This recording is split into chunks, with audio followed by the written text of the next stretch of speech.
can the villain be just bad? Just bad. Like, can a person in a suit just be like a bad guy? Remember in Avengers when Loki killed like 20 people in 8 days? And then they were like, yay, Loki! All right, welcome to This Week in Nerd History. This is a podcast where we talk about all the fun, dumb, nerdy stuff from the past, present, and future. I'm Mike. Joining me as always, we got AJ and Sal. How you guys doing? Great. All right, so we've got, this is going to be like a Thunderbolts dedicated episode. We went out of our way to go see Thunderbolts. We all went outside. We went like outside. humans. I'll tell you what, I went to the theater. I went to like the 9:30. I went like super early on Sunday.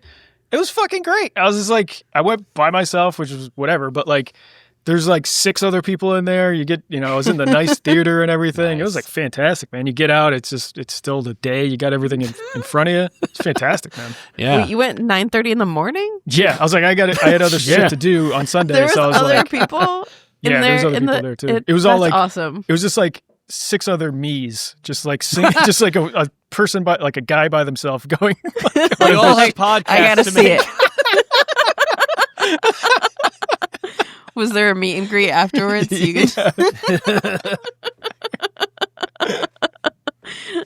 I was totally gung-ho to like, I was willing to go and see it by myself during the day as well. That was going to be my plan. But Dan was like, no, we're going to get a sitter and we're going to see it. So we went. Nice. We saw it on Monday night and we were the only ones in the theater. Granted, Monday night is not a big movie night. But we were the only ones there, and then one guy walked in like a couple minutes into the movie, and then I think fell asleep in like one of the front rows. But I thought it was great. I loved it. Yeah, I mean, just to get the initial, like I really enjoyed it. I thought it was one of the better Marvel movies to come out in the past 5 years or so. Yeah, we can get into like more specifics for it, but I wanted to play a Thunderbolts based game with you guys first. Sweet. So. We got the Thunderbolts, right? We can. This is from like the old one because this was the announcement. Yeah, right. Before they even had the cast, they drew them, and they were like, "I promise you, the actors that are on this they will picture be will be in it." I feel like we should say too, like spoilers. We're not holding shit back, so don't fucking watch this. Wait until out. Come back after you've seen it. Spoilers everywhere. Taskmaster dies. There, done immediately, almost immediately. So much so that I was like, who's this? And then they were dead before Dan could answer me. That quick. All right. Yep. So this is the basic lineup. You can take Valentina out of there essentially and replace with Bob if you want to. But so we're going to have 6 people in here. Let's just say it's 6. All right. So this is the Thunderbolts cast. And what we're going to do, I'm going to have you guys do, is make your own Thunderbolts team with this selection of Muppets.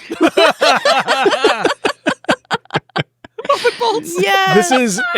This is a extremely random selection here. I needed to quickly find like headshots of Muppets with their names underneath it. I was like, perfect. Whoever's on this list right now on this page, they're going in. Yeah, that's it. So I don't even know, what do we have here? 15 of them? I mean, I know who I want my chef to be. Are we doing one for one? Yeah, here's what we're going to do. Okay. So between the two of you, you guys are going to pick like you're picking like in gym class. Like you're picking your team. All right. So you can go after we can't double up. Shit. Correct. You can't double up. So what I'm going to do Hope I go first.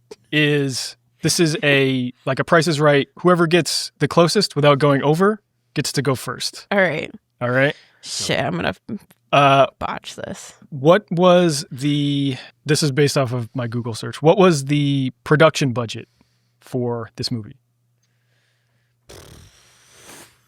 I'm so bad with numbers. It's over 5 million, if that helps. Over 5 million? Yeah, I was going to be like 15. It's over 5 million. $180 million. All right, I'm going to go $111 million. Sal won the showcase. It's $180 million. That means you owe me $50. Shit. Wait, me? Yeah, because that's how it works. If you get the number 100% right, Bob owes you $50. Oh, fuck. Really? I never knew that part. I didn't know that it so rarely ever happens. Wow. And he just has a bunch of 50s in his pocket that he can just hand you. All right, Sal, you're up first. Sam the Eagle. One of my favorite Muppets. I love Sam. I have to have him. And why am I here? He's so great. Why am I here? All right. Well, I'm going to go Miss Piggy because I need a strong female lead. Oh, yep. So good call. Sucker. Yeah, Miss Piggy is a really strong choice. I'll take Sweetums. I love Sweetums. All right, he's always a pick me. He's always a pick last. What? Why? I don't know. He's an actual human in a suit, so he's gonna have some heft, you know. Yeah, he's great, but they're always leaving him behind. I have to go animal next. Solid, absolute wild card. Definitely stresses you out. Stresses Mike Even out. just that goddamn photo, his expression. I'm like, oh no. Don't do it. Something. This guy's gonna eat the drums again. I gotta go Rizzo the Rat. 2 who I want on my team, and I don't know which one Sal might vie for. It's okay. I'm willing to make trades. By the way, if you ever really when we get deeper into this. Yeah. I'm gonna go Ralph. Ralph the dog. That's a great choice. But keep in mind too, this might be late, but these teams are fighting each other. Oh shit! Well, with Piggy, it's over. She's put her behind bars, get her raged up, and she's done. It's gonna be a. I do love Bunsen Honeydew, but he has no beaker, so he's out. I don't want anything to do with him. Crazy Harry. Crazy Harry. Perfect for the Muppets. For the Muppetbolts, demolitions expert. Yeah, I mean he's literally about to explode something. Yeah, and he's like anti-animal for me. Like he's my response to animal. He's your response to animal. All right, my first weird pick is going to be Beaker, and mostly because I feel like maybe his voice is going to turn into some kind of superpower that like obliterates, he's like your group, knocks people out. Oh yeah.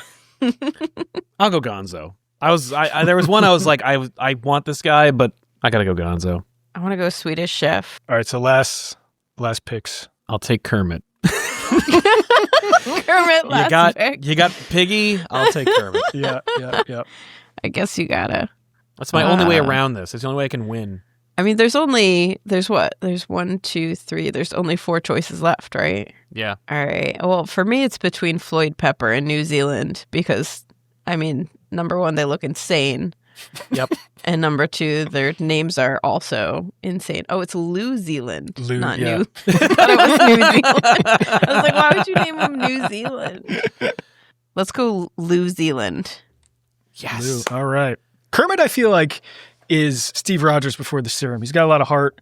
Yep. Might not have like the physical abilities. No. But all right, let's get rid of. He'll be hurt. He'll rally the team. So, all right, now do we have to like battle? I don't even know. This is what I was talking about when like I didn't have it fully formed out. We're like, where do we go from here? I think we should throw it to the audience. We should be like, hey, yeah, that's it.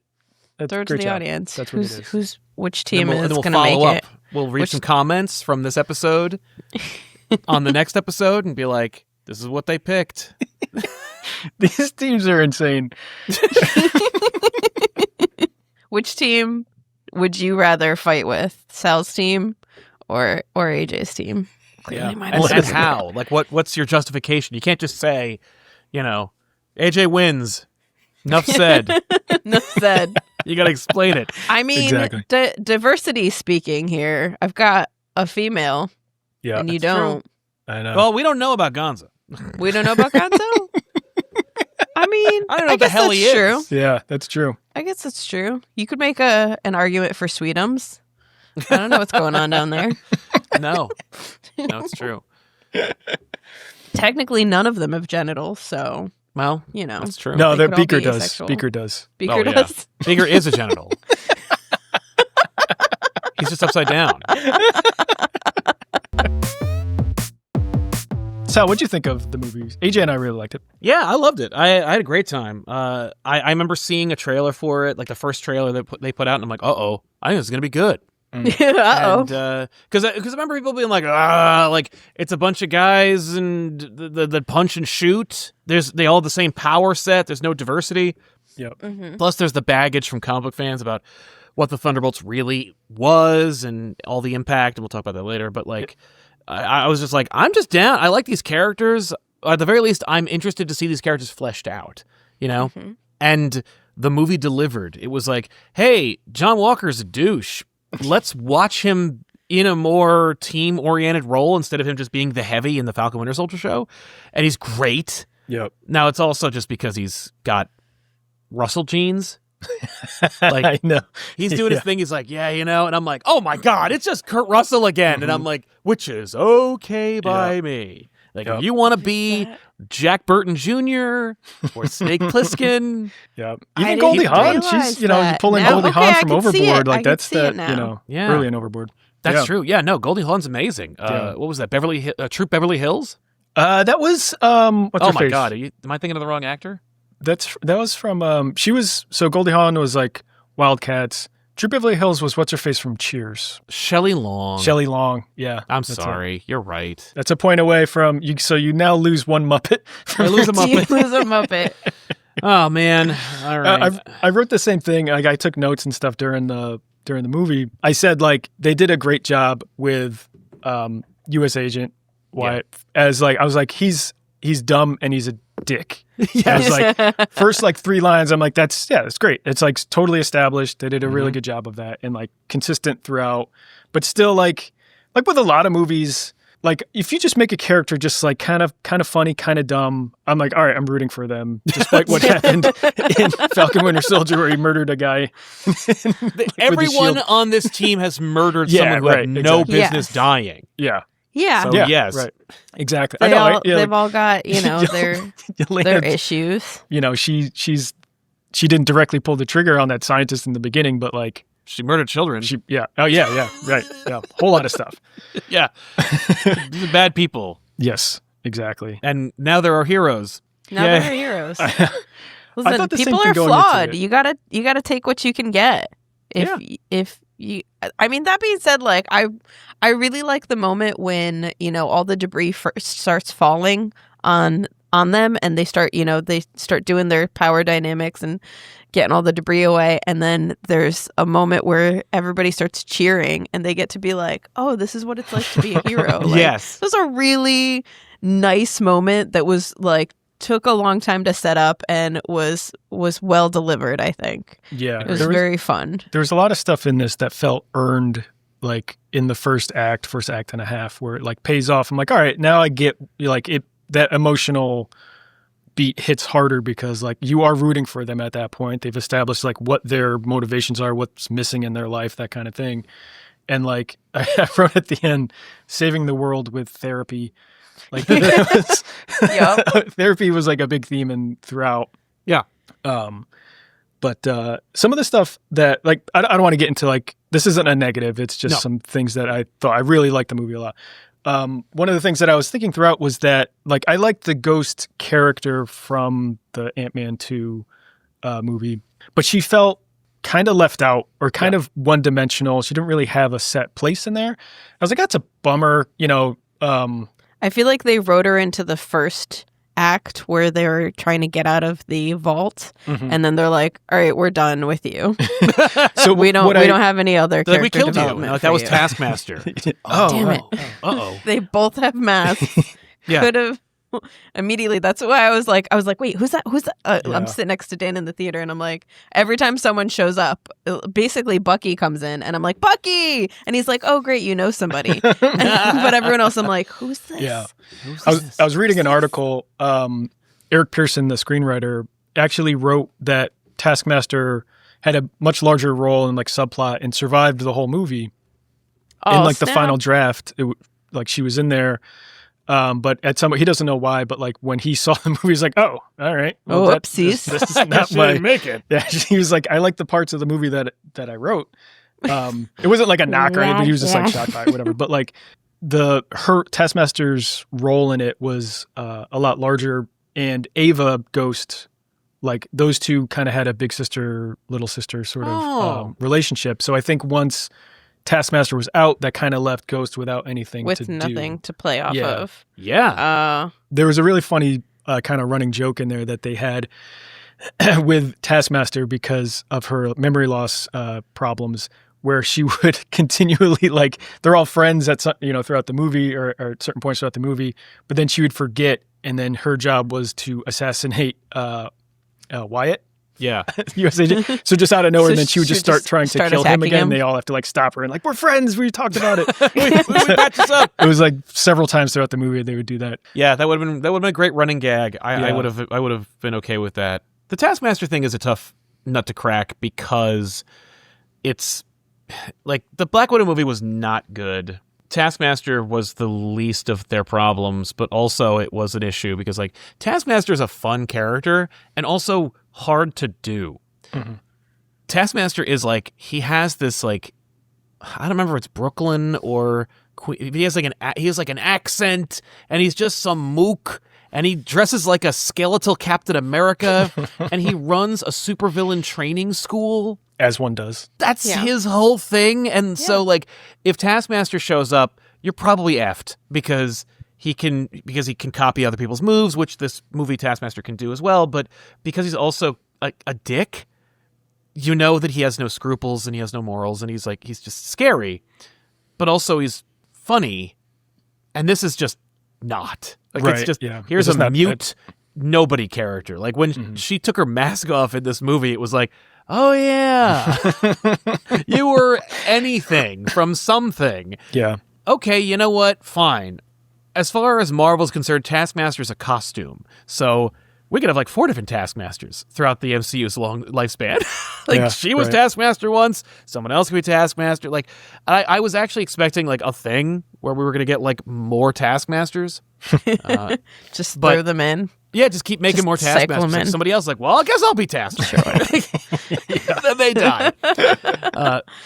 But so I saw them as kind of like house cleaning. Like they were like, yes, it would be really fun if we wanted to keep Taskmaster around if she did that.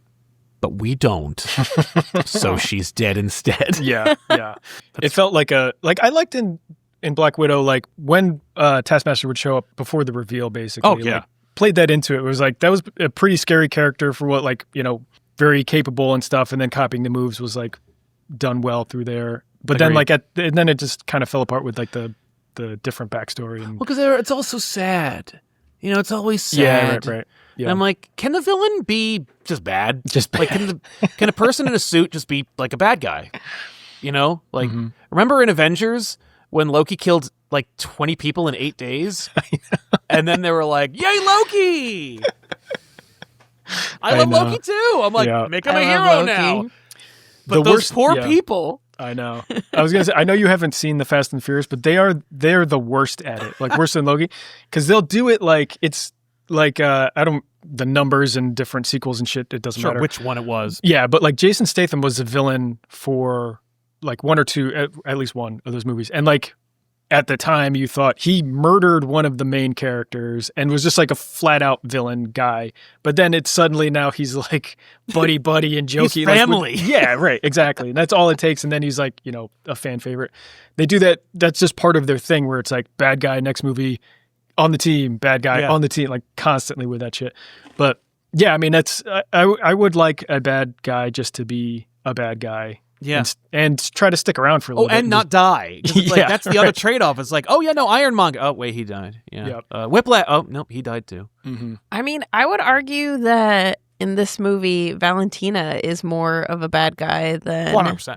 Than Voight is. And in that case, I feel like she's a bad guy and she's just a bad guy. And she doesn't have a lot of redeeming qualities to her. Even with Julia Louis-Dreyfus is so good. I know. Yeah, she's so good in that role. Yep, it's just evil Veep. Yep, evil Veep. That's exactly right. Yep, when she showed up, I was like, yeah. Even with Valentina, like when she enters the void and you get a glimpse into her backstory, like that, you're like sympathizing with her as well. Like you can't just like they can't just be like pure evil kind of thing. Yeah, no, you understand. But that only lasted for that scene because there wasn't any she had no redeeming thing like after that. You know, and she doesn't seem to actually care about anybody but herself. How did she have enough money to buy Avengers Tower? I assume that she made the government pay for it, but also she runs that crazy like company. Oh right, okay, yeah. Mm-hmm. When Avengers Tower gets decommissioned, there were so many like teases and implications. People are like, man, who is going to move into Avengers Tower? Man, I'm so excited. Is it going to be Norman Osborn, the Fantastic Four, maybe, or no one. And then the Avengers again. Cool. I mean, and again, like how they handled it, like the fact that the Sentry has a base called the Watchtower. The fact that they called the tower the Watch. I'm like, this is really cool that you did that. But if you remember at the end of like Far From Home, Spider-Man like swoops through it. Yeah, and then on the wall it says, "We can't wait to show you what's next," and it says 4, 3, 2, 1, and I'm like, yeah, cool, that's great. And it turns out it's just, no, the director of that movie was going to make the Fantastic Four movie, but he didn't either. So nothing in that movie happened. Oh, Like, the Fantastic Four did not move into the tower, and that guy did not make a Fantastic Four movie. So, cool. We're not here to talk about that. We're here to talk about Thunderbolts and how delightful it was. Everybody's great and evil and also broken and damaged and sad, and it's great. Did you know that Stephen Ewan was supposed to be the Sentry? Yeah, I know. I saw that. And then it was like the SAG-AFTRA strike delayed everything, and then he had like a scheduling thing. Yep. I don't know if I would have. I didn't really know. AJ and I were talking about it before. Lewis Pullman. Like, neither one of us has seen Top Gun, the new one. No, me either. And that's kind of, I guess, his biggest movie. Fame. Yeah. So I didn't really know who he was. I liked that he was like a nobody because not only did he like, it feels mean to say because I'm a nobody. He's actually done stuff. I just didn't see it. Super recognizable he's a nobody face. in relative comparison. I liked that I didn't know who he was going into it, and I didn't know anything about the character either, which like was one of the things that when he showed up, I lean over to Dan, I'm like, do you know who this guy is? And he's like, yeah. And I'm like, am I supposed to know who he is? And he's like, no. No. And I'm like, okay.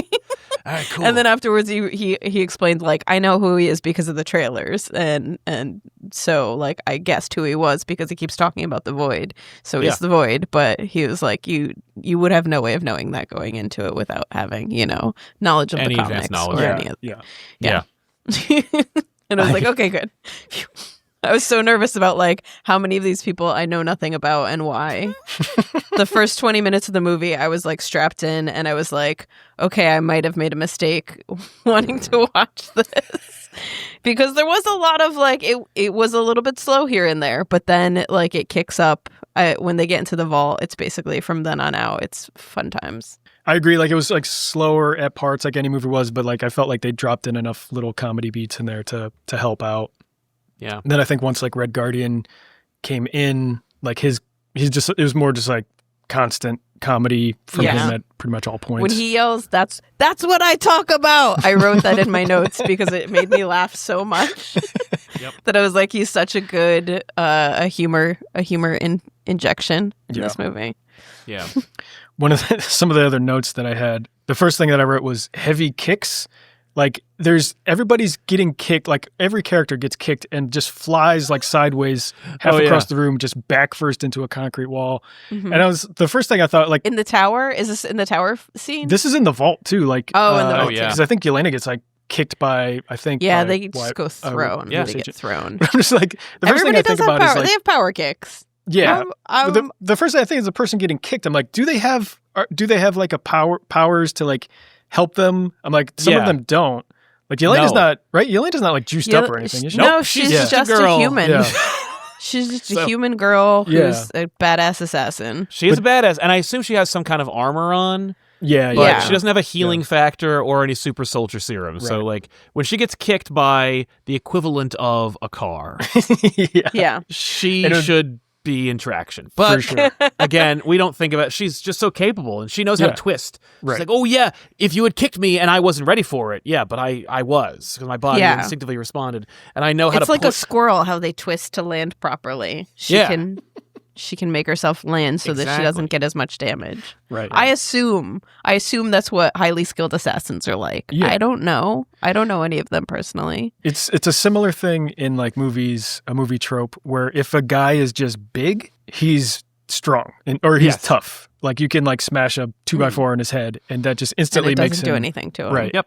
Yeah. Because Which his I'm just skull like, is all right, different than any other skull. Yeah. I did think when they were doing all of those like smash kicks into the walls, when they were up in the tower, I was just like, of course, every time they get thrown across this room that is 80% windows, they're hitting a concrete wall instead of any of the windows that are there. And just, but then they do finally, he throws him out a window and pulls him back in, which is a neat little trick that he does. And I liked the fact that he wasn't in it to hurt them as much as he was just in it to prove that he was better than them. Yes. Because that made for an interesting like way for them to not have to just be fighting to the death, because he said, he just doesn't care that they're no threat to him. Obviously Sentry's like crazy overpowered and stuff. Like how are we possibly going to defeat him? It was that kill switch thing. Like that's new. That's new. Okay, it's just written into it. Yeah, no, I mean, it's like a convenient thing. Otherwise, how the fuck are you going to stop him doing anything he wants? For this movie version versus like Sentry in the comics, like what is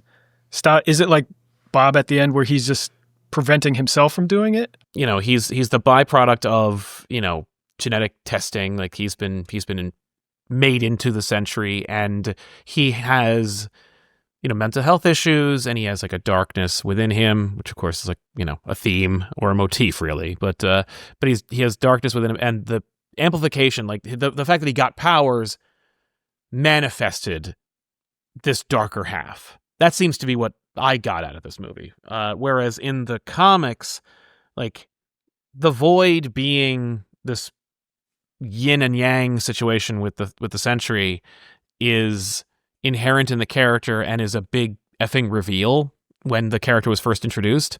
Like the Sentry is a character who was established, like they created him in the 2000s, and they did it by trying to gaslight the audience by being like, hey, actually this character existed before the Fantastic Four, and we just never did anything with them. Like this other creator made him, and he died recently, and so we found some art, and we're gonna like show you what we would do with him now. And then they were like, actually, that's not true. We're just gonna launch this new independent series. Here you go. And and it was a fun little like move they did. It was a little marketing stunt that I admire. Was the dead artist's estate in on this, or is that just no? He's fake. They made him up. He was a portmanteau of two classic '60s Marvel letterers, and I think one of the creators like got their grandpa's like old military photo, and because they posted his obituary in a Wizard magazine. Oh, Wizard magazine. Oh, Wizard was a comic book magazine back in the 90s. Oh, okay. And 2000s. Like, but yeah, a Wizard. Yes, that was because the company that you're a wizard, Harry. Yeah, Wizard magazine, the guide to comics. It was a large scale comic book magazine of two. There's a line at the end there in that post credits that cracked me up when they were just like, are we just gonna like ride Bob to this? Yeah, exactly. Like I can fly. Yeah, and we're all just gonna hop on Bob and fly up in space. Like that's not how that works. Yeah. Why not? So great. Yeah, that made me laugh. That post-credit scene, I'm sure you have this in your notes as well, but that was actually shot by the Russos on the set of Avengers Doomsday, which is, coming out next year. Yep. And it looks good. Like, I like the new uniforms. I like the status quo. It seems like every 2-part $1 trillion Avengers Russo movie is also going to start with the main heroes having a problem with each other.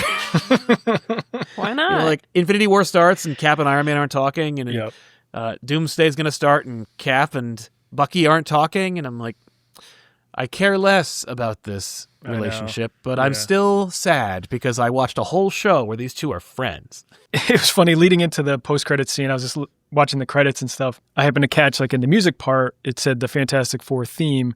And I was like, oh, wait. I was like, where did that show up? And then 2 seconds, I was like, oh, right, of course. It's going to show up. We all did the same thing. We were like, Fantastic Four theme. Okay. And then I kind of just forgot until the end, like when they show the Fantastic Four show up, and then I was like, oh yeah, it's a Marvel movie. Like this, not taking away anything from it. I still really liked it, but like it's just so much of Marvel movies as of late. It's just like setting up the next thing more so than like what the actual movie you're watching right now is. Yeah. But I was like, oh, that is kind of cool. It is like kind of, I don't know. It that didn't really feel like the same to me as the recent ones. I felt like kind of the older ones. I was like, all right, Yes. that's, I enjoyed this movie. I liked the setup. I'm excited to see the Fantastic Four. So like, it feels like a fun tie-in instead of a commercial too. Yes, exactly. Yes, yeah. it feels like it should. Like this is like we're getting back to our roots. Not only are we like reestablishing an Avengers team, but we're also just having fun. Like we got a mid-credit scene, and then we got a post-credit scene. The mid-credit scene made me laugh so much. I loved his little. I mean, David Harbour is fantastic, but it's like he is leaning into the box. That's all he wanted was to be on a Wheaties box, and I was so happy for him. In that moment that he got to live his dream to be, a hero on the Wheaties box. That moment in the grocery store was amazing because most MCU extras who are played for laughs went to mime school. And this woman actually played it like a person. Like, there was a lot of subtlety in this movie, in a movie that has a very obvious and overt theme. But I appreciated, like, there were two moments of that. One was David Harbour just red guarding it up in the grocery store being like, I am on box. And her being like, that's great. And then taking the box and then like putting it down literally right next to where she is. Like, just this is as far away as I can get before I need to ditch this box of cereal. That was really funny. But most of the time it's like, I'm a character here. Like, like, okay, you're going to get your sad card. Shut up. But there's that. And then there was an amazing sequence, and it was so quintessentially New York. And I was like, my whole row, we were like, that's amazing. Was when Yelena, I don't remember if it was when Yelena and Red Guardian are talking and crying, or whether the whole team was like, we're effed, we failed. It was when the whole team was talking, and Yelena's like saying like, none of us are heroes. Yeah, it was when somebody just walks by and it's like, and she's like, I'm trying to get to work. Yeah, exactly. We laughed at that too. It was so great because such a real, like, I'm like, that's right. That's a real New York That's a real moment. Yeah. Like even the Avengers movie, I love Avengers and I love everything about it. But like, like, all right, we got to go all the way to 89th Street. I want roadblocks over here and here. Captain America says it's time for us to step up. This lady is a real New Yorker where she's like, I am the hero of my story. And my story is that I am late for my shift and I need to get there you guys right are in my fucking way. And I got a bunch of clowns in front of me and I need to get out of here. Little will I know, I'm gonna turn into a Hiroshima shadow, but whatever. I know.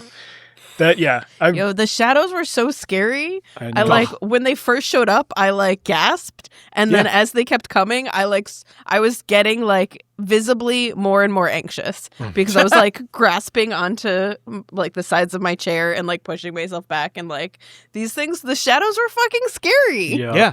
That moment they did a great job with it, dude. Leading up to, I know there was such like an ominous thing because like they saved the day in that moment, right? Everything stopped falling, the crowd's cheering, and then there's another girl, and then like another thing's falling. I'm like, this is a second beat here. I'm like, what's up? What's happening? What's up? And then save the little girl, and she's like, gone shit. anyway. Yeah, I totally fell for it too. Like, because at that point, you're not knowing that there is like a void. Like it didn't feel the same thing as like when you accidentally touch Bob or whatever, and like kind of sent you into that dream state. I'm like, oh, they're fucking gone. Yeah, so you just think they're gone. But then when you learn that there's this interconnected shame rooms that everyone's going in, what's that poor girl doing? Yeah, right. Yeah, what is that girl doing in the shame room? She's a little girl. What is she experiencing? At like lunchtime, maybe like. But you got to think like all of New York was put into these rooms for at least a little bit of time. Is anybody going to talk about that afterwards? Nope. I guarantee they won't. Nope. I mean, I feel like it would be really funny and really smart for them to just put like, you just need like a couple people to put a little nod to it, because it's similar to, half of everybody being blipped out and then coming back 5 years later. You've got to mention it. You've got to mention the fact that everybody was in shame rooms. Yeah, there's people that happened to both of them. Right. Like, I got blipped out 5 years ago. That's so. And then I got shamed. Yelena's one of them. Yeah. I got shame shadowed. Yeah. That was another moment where like the whole city is starting to get enveloped, and I just turned to my friend. I'm like, another moment where Spider-Man would definitely show up and will conveniently not. And I guess we'll just have to assume that Kingpin is also in a shame room and like Matt Murdock is punching his dad or something. And yeah, there's certain moments like that where it's part of like Marvel 2 where nobody, really dies, that kind of thing, or it just happens so much. But like when it got to like spreading through the entire city, I was like, all right. Yeah, like keep it trim. Because I was like, there's no coming back from this, but there has to be some coming back from it. So it kind of... That's right. Yeah. When they become shadows, I thought it was like War of the Worlds. Remember that horror show when those things are like poof and everyone's just vapor and their shoes are on the ground? And I'm like, oh no. Mm-hmm. Thanks for that. I thought that's what I assumed it was too. Yeah, in the trailer I was like, poof. I'm like, oh, those people are atoms. They're done. Gone. Yeah. It's such a cool effect. I know we're like dissecting it and whatever, which is like fine. It's cool. I'm okay with that. But that effect, cool. And also just like the effortlessness of him just like, and he instant. Cool. And he's not even like doing, he as he's learning it, like he puts his hand out like it's a power, but then he's just doing it in his head now. He's like everyone in this room, and everyone in this building. here, and then it expands. So cool. I love Bucky being like, well, I had a perfectly happy childhood and life, so I definitely had no trouble getting through my rooms. But we also don't need to address it. Like we don't need to see me kill the Starks again. That was great. I loved it all. Like, everybody's really great. It was fun. It was really fun. Yep. The only thing I gotta say I was really mad about is at the end the asterisks making it that it's no longer Thunderbolts, that it's the new Avengers. Yeah. And Dan explained to me, as he has to explain so many things to me, but he explained to me that, the new ads, they're like ripping off the Thunderbolts and it has the new Avengers underneath, and that like when you buy the DVD it's gonna be the new Avengers. But I'm like, but what if I want it to be the Thunderbolts? I like that name because it feels like the underdogs. Yes. I want it to be that. I don't want them to be... I mean, they can be the new Avengers, but they also... And they talk about it in the post-credit scene, too, where they talk about the copyright. They could be the Avengers with the Z, which I think is funny. Like, they could do that. They could be the Avengers with a Z. But I don't know. They don't need to be the new Avengers, in my opinion. Do they? Yeah. No. I mean, well, none of these people are. Like, from the comics at all, except for the Sentry. And I guess Bucky was for a minute when he was Captain America, because that's right. In the comics, it goes Steve, Bucky, Sam, and they just went, there's no time for that. There's no time, which is fine. Ain't nobody. But I would like to see that. But hey, we've already got a Captain America. It's Junior Varsity Captain America, who's almost arguably more fun to watch than any of the other Captain Americas, even though I don't like him. I don't know that. He made my shield into a taco. And then he keeps it that way. Like, that can't be useful. The thing where they have he's on his shield as a little taco boat at the end.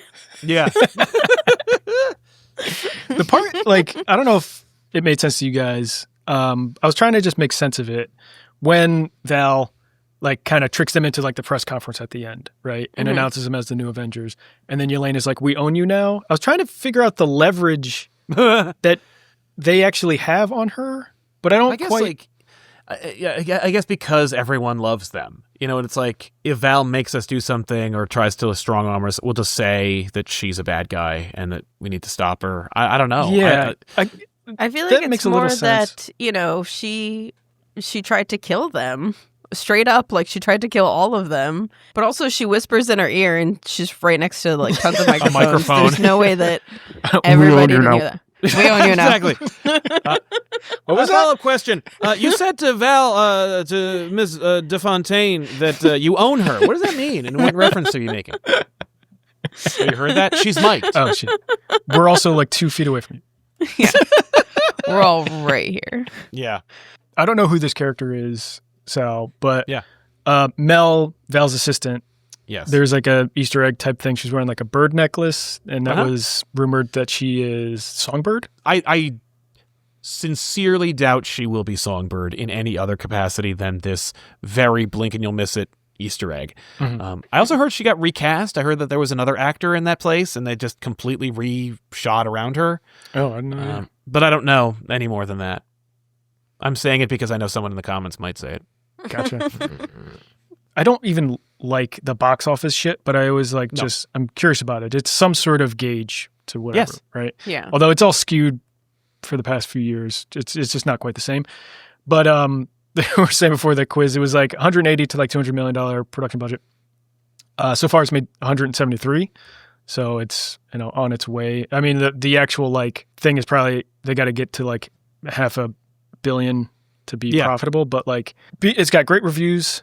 It's was number one in like whatever for the when it was coming out and stuff. Mm-hmm. But it was like great. Go see it, people. Go see it. It's so fun. In like the Marvel whatever, it's the like second lowest earning what a movie bummer. at this stage. But Really? like, yeah, it's just crazy though. It's like second or like top, like bottom 5 or whatever it might be, but in that range. But like you just have, I feel like you got to take all it with like a grain of salt. Well, I gotta say too, I feel not the like same environment. where was the marketing on this movie? Because as far as I know, I would have seen this movie once it came out on streaming. I would not have seen it in the theaters if it wasn't for our like pack to go see it and talk about it. Like maybe on a whim, if Dan really wanted to see it, maybe I would have seen it. But it ended up being a pleasant surprise for me, but it was not marketed to me at all. I saw no trailers. I saw no ads anywhere. Yeah. And I'm just not the target audience. And I should be, because this is a great superhero movie with a strong female lead where they didn't pigeonhole in a romance, which I really liked. That was one of the things that I said to Dan afterwards. I was like, I really like that they didn't force her into a relationship with somebody, because fuck that. Yeah. You don't need to have a relationship to be an important character. But how does she know what her self-worth is though, if it's not tied Unless to it's a validated man? by a man. Yeah. I mean, the man that she's getting validation from is her father. And why not? Let's Gross, AJ. Therapy. Let's go into therapy, guys. Yeah, it was nice. But, it was a nice. It should have been. sentiment. It should be marketed to more women, I think. Yeah, but look, the movie as of the taping of this episode, this movie is not yet out a full week. True. So the fact that it made essentially its budget back, Right. it's pretty good. Yeah, it's pretty good. Yeah, Definitely. Wasn't a total flop. No Spider-Man in it, so it was less than $200 million. Which for a Marvel movie is pretty impressive. It is. I know. When I heard the budget, I'm like, $180 million.